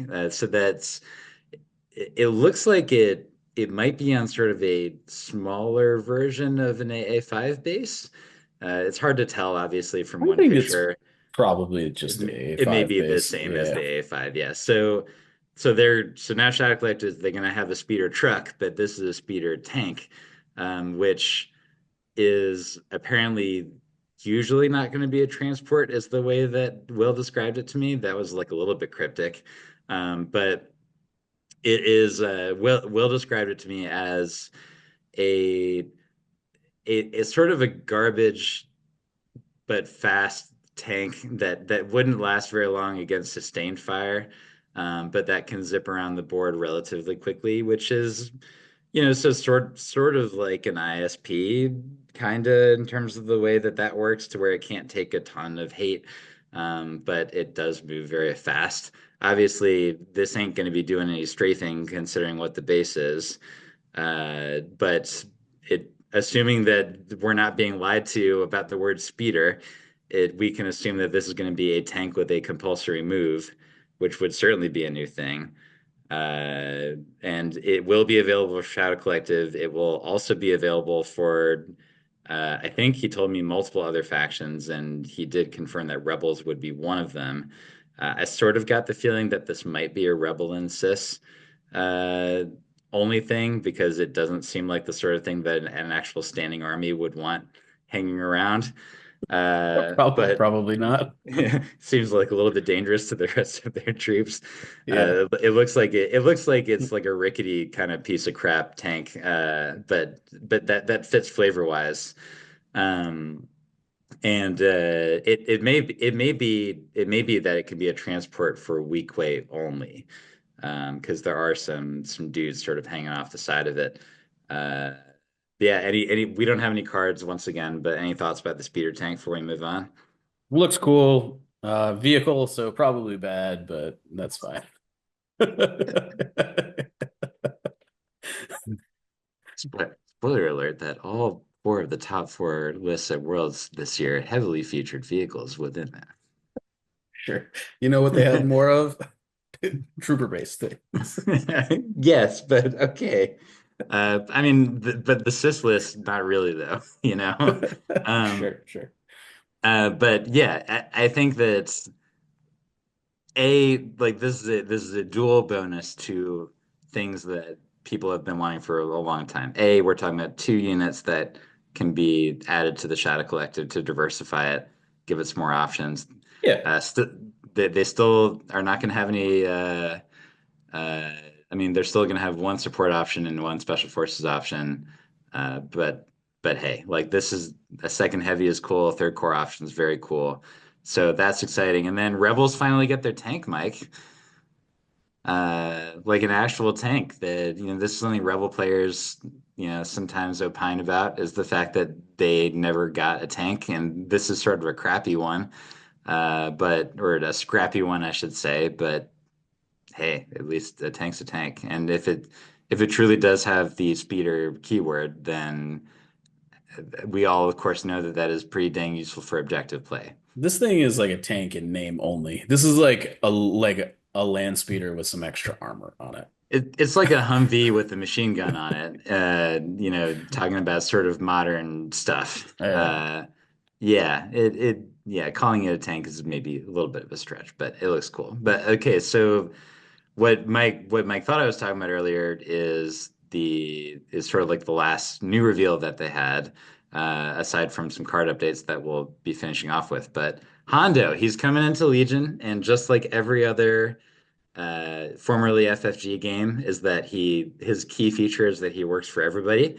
That was part of the fun of him in X-Wing and Armada, was that he would work for everybody, even like within the context of the game, is that he would give your opponent bonuses Mm. at the same time that he helped you. So it doesn't look like he specifically does that in this game, but he has this mechanic called "My Mood is Based on Profit," to where he has multiple keywords on him that have X after them, that we usually don't see with an X after it, such as uncanny luck or reliable. But that X is determined by the pip of the command that he or that is done that turn, and I'm assuming that's whether it's his command or not. And so yeah, like, he's a mercenary for all four of the factions. He does not work for Shadow Collective because he thinks Maul is crazy, and he's probably right. Arsenal X, disengage, independent dodge X, and then he has the My Mood is based on profit that determines what all those X's are. Nimble, reliable X, uncanny luck X, 5 health behind white dice that don't typically have any surges, but again, he gets dodges and surges as a part of his keywords. Courage X, And then he has two weapons that are generally like not very exciting. He's got like a three black dice melee weapon and a one white, three black dice range two blaster without pierce. So he ain't a fighter. I actually Uh, I disagree. I have to step in there. all right, go ahead. I Step have in to step Hondo's in. defense as a combat unit. He basically all is most of the time going to have Arsenal too, and his gun is versatile, and his melee is also range one. He's on average, he's generally throwing at least seven dice I every guess turn, you're right. and on the other I didn't side of think this about that, card, to I be fair. assume that there are A weapon upgrade upgrade, maybe. slots. And I mean, it would be weird if you could give him Arsenal 4 and like you couldn't actually take advantage of that. Oh, he's gonna have a grenade slot, isn't he? Like he's gonna, yeah, like he's gonna have like some Yeah. tricks or or some special upgrade slots that Okay, allow now I you see it. Now I see it. to sling like additional attacks in addition to the two on his card. You're right. I mean, there's no way that there's not. I You're think, right. You're yeah. right.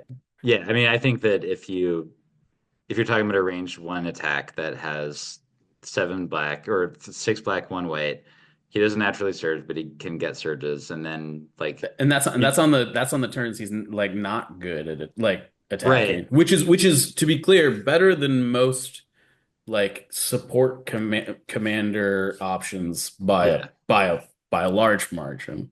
I should mention he's an operative and that he is natural speed too, by the way. Yeah. And so he also comes with, we've seen two of his command cards. Maybe he's going to have more than this, but I Will has actually said recently that they're not necessarily doing three command cards with every release now. So this might be it. and I suspect with his my mood is based on profit Yeah. thing, he probably doesn't have a one pip because that wouldn't be very good for him. Yeah, I think you're right. So these might be the only two he gets, Yeah. which, again, is fine. Like that His batch three has pips been is doing insane. I that don't has been doing just fine with one command card. And then yeah, let's talk about the two pip first. okay. The two pip is that's just good business. And that one is that this round, Hondo cannot be suppressed or panicked, and he can do a free move action during his activation. First time he moves into a melee with an enemy unit this round, after the move is resolved, he can remove all suppression tokens on him, and then the enemy gets the tokens that he removes. And then in exchange, like this is great, like honestly, character representation. And then in exchange, Hondo gets green tokens, and then the enemy unit gets rid of all their green tokens, and Hondo gets them.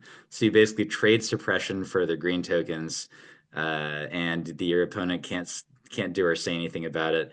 It seems conditional to me. I don't know what you think.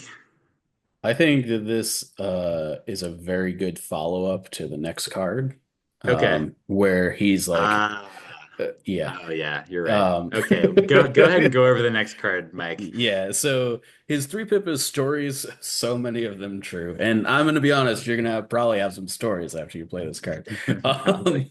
so it just issues an order to Hondo and Naka, and it says this round when an allied unit it begins its activation on the battlefield and within range one of Hondo and Naka, if he has a face-up order token, he being Hondo, and if Mhm. he is not panicked, Hondo Anaka may gain one suppression token. If he does, the activating unit gains one aim, one dodge, or one surge token. Yeah. Yeah. So on its face, this is a three pip, which means Hondo's courage is going to be three that turn. Yep. Um, and if he's not panicked, uh, you're going to be able to, if he doesn't get shot, which he might, you can basically hand out six aims, dodges, or surges when your units activate within range one of him.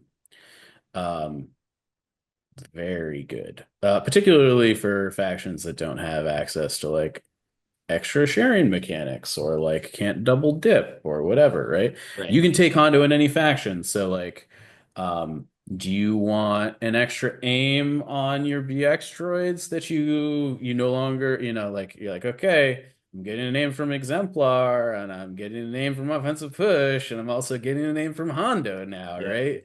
You Yeah. know, and If you have ways to increase Hondo's courage or say guidance him to recover, you can kind of abuse Do not this. reset the clock. Yeah, you can abuse him even more, right? Worth noting that I think uh Hondo does not have the courage drawback check that like the a lot of the Shadow Collective units have. So I Hmm. believe Honda, like if Yoda is in Honda's battle force, um he would panic at 8, right? As opposed to 6. And Yeah. if he was in Darth Vader's army, he would never panic. Um Oh God. So there are ways to abuse the hell out of this. uh um I think Hmm. on its face. And then when you get all the suppression tokens, let's say you've got like, I don't know, you got like 10 suppression tokens because you're playing him in a list with Darth Vader and he can never panic because Darth Vader's got infinite courage. And then you turn around and you're like, that's good business, folks. And you just like dump 10 suppression tokens on whatever he runs into melee to because not only can he not be suppressed or panic, so he gets all his actions even though he's got 10 suppression tokens. Um, he also gets an additional free move action, so he can move 3 times. Um, so, uh, yeah, I. Okay. So that's a lot. And I I hope that I hope that my It's funny because like brain. when Evan and I talked about this a little bit before the cast, and Evan was like, "No, it's fine." I was like, "I don't Okay. know, man. I'm not sure." Here's what I got, Mike. I if I were to cosplay as game designer right now, then the way that we can fix the issue that we just talked about is that the part of my mood is based on profit because we don't see the rules for that keyword for what it's worth, Sure. is that he cannot take courage from other commanders. Possible. What do you think about that? I Like, mean, I does think that I make think it? that that would be I think that that would definitely be reasonable. Yeah. I doubt that it's part of that keyword. I'd be just because Keywords can mean so many things, Mike. they can, but I feel like you would just have whatever keyword that is. It's like I don't remember the name of it. It's the one that Pikes have, right? Um, Yeah, but it's self-preservation. Yeah. self-preservation. Yeah, you're right. I guess they would just redo that. I think they would just write self-preservation on Or this unit card if it could also be a scale situation. So it might say this unit has self-preservation, period, and then it describes the other stuff. Yeah, it could. I think Saving space on the card, for it would be a instance. really weird thing. I think they have very intentionally dug out a lot of the buried keyword and keyword stuff in this edition. For instance, like all of the masteries that used to have deflect as Right, part of right. them are now Surisu and Ataru. they Yeah, deflect is now not right, buried, nestled right. within them. So I would be surprised if they did that because it seems like they've intentionally tried not to do that. Yeah. Well, there's more to see, but we'll be this guy, unlike the Weequay and the speeder truck, is that we will know this situation this year because, interestingly, he is going to be released sort of technically early, but as a promotional item that's going to be given to brick and mortar stores. It's like part of it's the Hobby Next program, which is Asmodee, sponsored thing to basically promote brick and mortar in multiple ways. Those who are those who remember will think of the stoop sipping Grogu or for Legion or for Shatterpoint, the Padawan Ahsoka came out early and was given via this program as a part of uh, sort of like a pre-order bonus, sort of for people who got Shatterpoint core sets. And so this may well be something that stores could have as a pre-order bonus for starter sets. That seems like sort of an obvious way to do this. I think that stores to a certain extent like get to choose how they divvy them out, but he's going to be out this year. And Will did confirm to me that he is going to be tournament legal once that Hobby Next program has started up.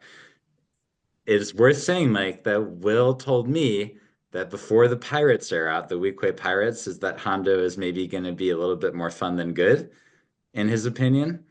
Obviously, like the stuff we just talked about, maybe represent an opposite truth of that. I mean, look, I'm not gonna go out there a lot of what I just said depends on the points cost on the back of this card, Ah, right? that's very true. Like, Yeah, like if this unit is 140 points for that kit, right, right. probably not very good. But he Yeah. kind of looks like a support commander. He feels like a support commander. Kind of looks like he acts like a support commander. And if he's in like the 70 point range, Mhm. um, 70, 80 points, and who knows, like if he's got like really good weapon upgrades that, It would be better than Padme at that price. I mean, I think he's probably better than Padme at 100 points, to be honest. Um, Uh-oh. like We're making the Padme super fans out there mad. frankly, there's Where are Pat we all there. at? Where's Worlds, by the way? Yeah. Um, but I do think he definitely on the surface he's got a strong kit. I do think he's kind of barring like upgrade cards that come with him, he's kind of looks like this like two card combo is just that's the play pattern, right? Yeah, Like that's what he does, and that's it. yeah, Um, he doesn't look very good outside that. But yeah, I don't know. We'll see. Definitely interesting. Could be could be pretty good. yeah. Um, we'll have to I, see. I'm I'm excited. I mean, I'm curious and excited. I hope that it doesn't become the potential balance issue, but I we I'm cannot predict the definitely future. yeah, I'm definitely a little worried that like, we had this issue with Pikes, right? When We they did. originally came out because they were just like you could take them in every faction and they were just like the most efficient thing you could possibly be doing. And basically I think everything but like separatists kind of took them, and Yeah, separatists dabbled a little, but they kind of yeah, just didn't mesh very well with what they were doing. But every Empire, Rebels, Republic were all in on Pikes. yeah, Um, this feels very similar to that, but again, we'll have to wait for the points, see what happens. yeah, I don't think the Weequay Pirates will be that way if they're just like a melee option. yeah. No, I don't think so. I don't think so either. I'm not even sure if it was ever confirmed that they can go into. I guess I assume they will go into other factions, but It would be um, weird if you could take Hondo without his guys, right? oh yeah, I guess that's fair. That's fair. I bet they're gonna have self-preservation as a part of their thing, I which would bet you they won't, be a because sort of a Hondo is an tax. operative and can't share his courage. Oh yeah, you're right. Dang, man, you keep foiling me at every turn, Mike. So yeah, I think that we're going to find out much more very soon, at the very least later this year. Last thing, I know that that this has been quite a bit of info, but hey, good stuff is good stuff. The developer update is going to be taking place on April 15th. We are going to be doing an interview with the Wills the day after that, which means that the podcast will come out probably like a couple days after that. Yep. So we'll be able to follow up the new info that we get with the patented fifth trooper tough questioning that left them crying for their mamas the last couple times, but their bosses told them to get back on Hey, TFT. apparently it was strong enough that Will called it a new edition in front of the entire Adepticon crowd. He said it again in yeah, he said it again in the roadmap, and we finally broken through. But no, we're very excited to have both of the Wills back on the show, which will be in just a couple weeks. But as a little bit of a preview, they showed us the new cards for what we're assuming are the most significantly changed, updated cards for old commanders that are now operatives. In the case of two of these, the Jyn Erso and Callus are now both operatives. And then this showed us the Lando card. I think for the sake of time, probably not going to go over all these in detail. I think that given the fact that we're assuming their command cards are going to be updated too, is we're going to have plenty to talk about after the April 15th roadmap and for probably quite a few weeks after that. But I don't know whether there's a couple things that really stood out to you about these updates to these unit cards. Yeah, I think the one thing that stood out to me was their health is going in the wrong direction. The, the health on these units is going down, not up, and I don't understand. Maybe they're just like Maybe they're significantly getting significantly cheaper. cheaper also, Yeah, I mean, to there aren't enough, in my opinion, like 80 point operatives in this game, right? yeah, no doubt. Yeah. I won't disagree with that. I already feel like characters on the whole feel kind of paper thin. Um, in the new edition where it's just like, yeah, you got one shot by sleeper cell. Like, Yep. and Yeah, for sure. this doesn't really help with that feeling. Yeah. So Callus especially feels dangerous at 5 health. Because at least um Jin has yeah, and nimble and Ca agile, yeah. Callus is definitely somebody who like wants to be in melee, I think. Or Yeah. I mean, he's got charge printed on his unit card now. And to me, melee pierce instead of Yeah, just being uh, on his bow. yeah. And I guess the bow is combined weapon now, melee 2, range 3. Yeah. We And can't see the dice. yeah, I assume it's similar. Yeah. But I don't know. Callus kind of looks like it's like an Imperial bounty hunter that you don't have to like break the Force Org for, Direct Core Trooper unit is interesting. Hmm. Gee wish. I mean, Empire wish they had him back in the Target 1 days. Oh yeah.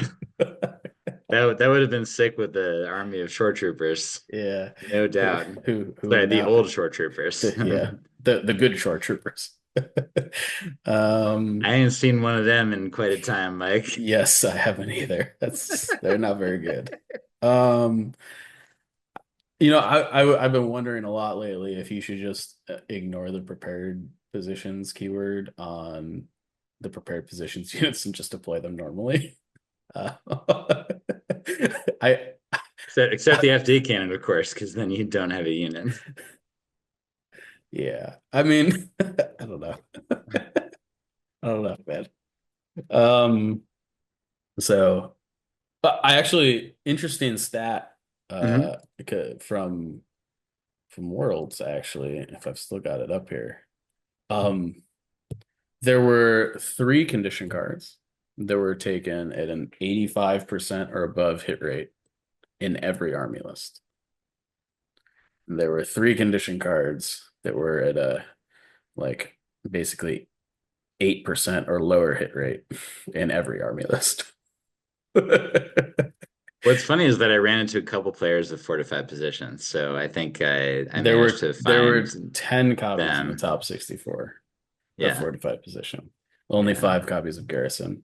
I will say Um, I saw zero Garrison because they every player that I met in fact had a brain between their two ears, and therefore I did not see any copies of Garrison. I'm sorry, I'm it's not trying to no, be too it's dismissive. well, I think it's interesting from like Yeah. basically all of the other turn zero cards for the most part. There's a major outlier I do want to talk about. Are kind of like uniformly represented. Yeah. The one that didn't get taken a lot was marked targets, which I thought was Hmm. which surprised me Yeah. as a secondary. I think people are afraid of their opponent being able to pick their own marked targets. I can certainly say that's what I was afraid of because Sure. I ran Wookiee Defenders and like if you're gonna pick Fluttercraft as your marked targets, then I like can't use my Fluttercraft. I think it's one of those things where I think you kind of have to be like, um, I mean, like we're gonna trademark targets. Like that's how the Right. secondary plays out. I don't know. Um, I, Uh, it's like a very generic vanilla one that I just assume. Like I include that in like basically every list I play. yeah.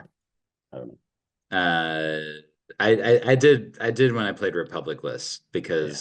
because they were like beefy enough to usually be able to handle it. But yeah, I certainly didn't want any when I have like any remotely easily killable units. But um, uh, I think just to finish off talking about the like maybe we can mention one thing about the new Lando. Uh, Contingencies is gone for both him and Callus. Flawed is also gone. We've heard that before. Lando naturally has allies and convenience. He has a new keyword, one step ahead. So who knows what that means aside from making me think of like the opening song in Aladdin, which is a pretty sick jam. But he also has guidance core trooper unit, which is pretty cool, maybe. I don't No. know. No, the most important part about that he got to his kid is obviously steady, right? Oh, steady. Yeah. Yeah, yeah. Buried the lead there big time. Yeah, he has steady and his gun is now different. It does not naturally have pierce, but it does have long shot and is now 4 dice instead of being two that it was before because he doesn't have sharpshooter anymore. So yeah, he has steady, but it doesn't it doesn't look like it's an amazing gun to have steady with. Of course, like he if he has who we can't say anything until we know what one step ahead is, and we also don't know what his command cards are. So Lando is piquing curiosity maybe a little bit more than the other two in terms of us like truly not knowing what is under the hood there. Yeah, really tough to say. I mean, having like a built-in underworld connections is nice, I Yeah, guess. Um, that's all right. it depends on, I hope all of the characters shown here are like 80 points. There may be some potential for Lando commands being really crazy when used with Bad Batch or or Mandalorian or something Sure. like that. He may get some kind of a bonus for giving, like he may have a command that gives a bonus for ordering mercenaries. Like who knows? So, yeah, cool stuff to come. And sort of getting back to the worlds talk, we're gonna be covering worlds in much greater detail on next week's podcast, where we're gonna have a it's not mega confirmed yet, but we are looking to have the world champion himself. Like he's definitely told me that he wants to come on the podcast. We're hoping it's going to be next week. But in general, we're going to be going over worlds as its own dedicated topic. We just wanted to make sure that we covered the new stuff as well. But um, before we talk about like what the top cut was there any other stats that you wanted to share, Mike? Yeah, I thought it was very interesting. Kind of I mean, that there was only one more Republic list in the top 64 than Shadow Collective. Yeah. If you had asked me that, and there was only and they were like there was only seven Republic lists out of 64, which is kind of crazy, I think. Yeah, and me and the New World Champ were the only people who won in the first round of the 64. Oh, Uh, I didn't see that. and then That's and then I quickly lost after that and got knocked out by Nicola, who ended up in the top four. But yeah, like there were only two at the end of the first round of the 64. There were only two people who were still quote in it, and that right. was me and Isaiah. Um, yeah, so Republic, while taking the whole thing down, I feel like kind of didn't have a great showing. Very, very top heavy performance from Yeah, Republic players yeah. at Worlds. So that was interesting. Yeah, Empire, conversely, had a lot of people in the tournament playing Empire, but you know, as Empire is wont to do these days, did not perform very well overall. yeah. Mm, nope. Yeah, No and they surprise. were Empire and interestingly enough, Shadow Collective were the only yeah factions that were absent from the top eight. Um, Once we got to the top four, things started to equalize a little bit because there were the even though Rebels had a big advantage going into the top four, is that the the two 80% sis of them lists. lost. Exactly. They all lost relatively quickly, except for friend of the podcast, Brian Bear, who ended up losing a close game to Trent Hale, um, who uh, who was able to um, get into the finals. And yeah, before we talk about that, were there any other stats that you wanted to cover?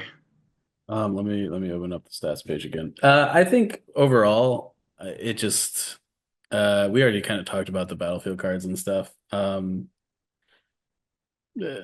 I don't think so. I think we can kind of move on from there.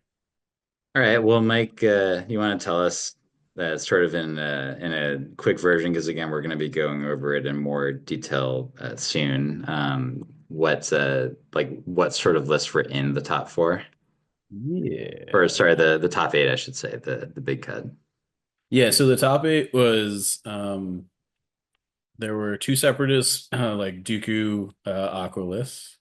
There were five rebel lists that were various kind of sleeper cell, hero hammer amalgamations. Some of them like kind of issued sleeper cells for some other kind of cheap activation spam stuff. Yep. Fleets, rebel troopers with ion guns.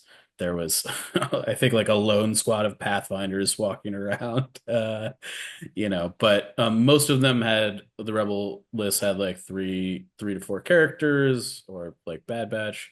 There was a couple double speeder trucks. There was, I think basically you alluded to this before, but I think every single one of these lists did have vehicles in it. Yes. Like a There were no trooper only lists. yes, which is definitely something a little bit new. And then so like, I would consider all the rebel lists like pretty samey in that they were like spammy, hero hammery, And then there's the Republic list that nobody saw coming. That is Kenobi, Cody, double ISP. Um, and not beams. uh, Yeah. which I, which I think I which I think is worth noting. I was thinking earlier that the if you showed people a list of the units that were played in Isaiah's list, and then you had to guess the upgrades, how many people out of 100 would have said, "Oh yeah, those ISPs have beam weapons, right?" It's like no. Let's see what else is in that list, Mike? Yeah, so it's Kenobi with just force barrier, Yep. um, which I again noting because force barrier is like an upgrade you don't really see at all anymore. Cody naked.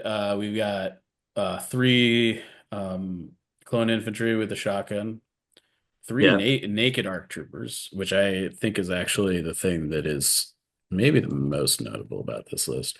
And then squad of clone commandos with an uplink in addition to the ISPs. I think the naked ARC troopers to like pump up your activation count and kind of they're still hard hitting units. It's 64 or whatever they are. Right. Um, is and obviously Kenobi can kind of keep them alive with Ceresu. So it kind of they're surging to block a little bit for like Yeah. three of their Yeah. saves, it's interesting for sure. I think one of the things about all of the lists in this top eight is that I think the average activation count across these lists is like 13, or Yeah. like 12.8 or something like that. They vary. I think there's only one under 12, and that is Isaiah's Republic list at 11. I think basically everything else is 12 or higher. Yeah. And so it, to me, I don't know. I'm gonna start getting to why I was so pumped about all this which is that Isaiah Wallace, I hadn't said his last name yet. Sorry about that, Isaiah. But Isaiah Wallace, he is a local player to us in the Pacific Northwest. He lives near the Seattle area. He plays a store called Zulus, which funny enough does like currently doesn't carry Legion, but I think now we're going to sort of be putting the pressure, like not anymore, I should say. They stopped carrying it recently, but maybe now we can put on the pressure for them to start carrying it again since the world champion plays there. Uh, but yeah, I we've seen him around plenty. He actually just learned the game in around he picked up the game at Gen Con of I think 2023. So he, in Legion terms, that's not all that long. And then he had to, of course, relearn everything by the time he had figured out what Legacy Legion was like, at probably the roughest time to have to make that conversion. Yeah.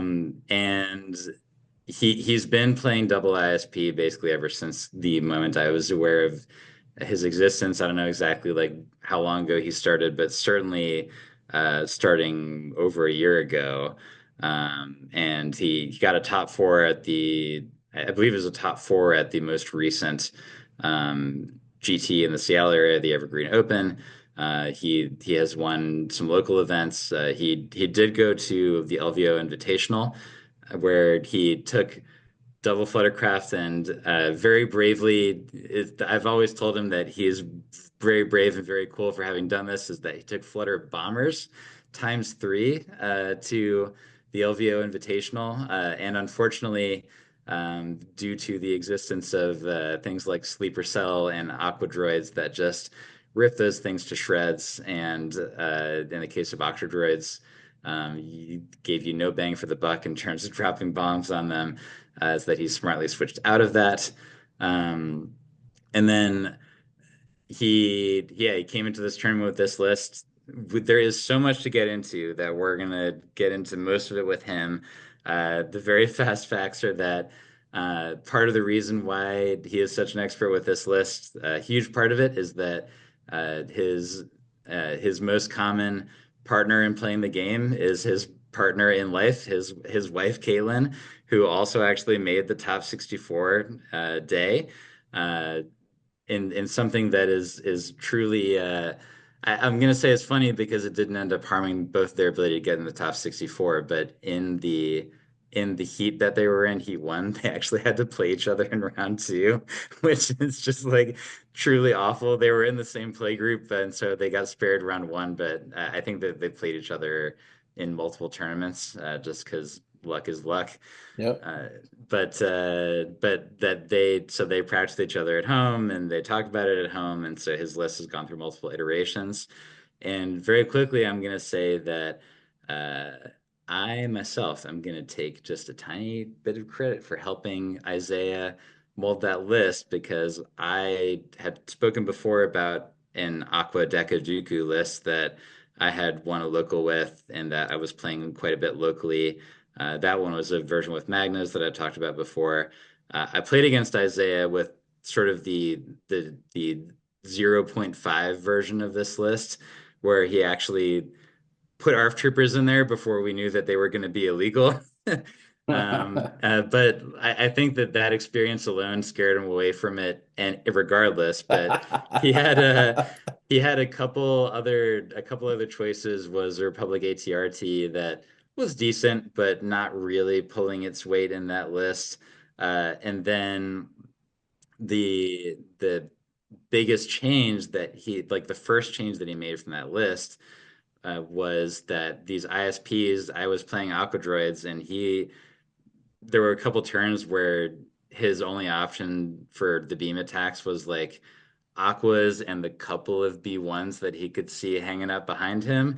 And they were very disappointing beam attacks, to say the least. And that was the what he told me earlier today when we were having dinner and some drinks with him after the tournament, was that it was that experience that led him to the decision to take the missile pods instead of the beam cannon, and obviously it works. We're going to talk more with him about it, but I see the potential advantages aside from the impact being that you can take the good dice from a beam and split it into two targets that are actually way far away from each other. It's still range 1 to 4. Uh, and 4 red dice at any individual target is also not a bad thing to be able to do.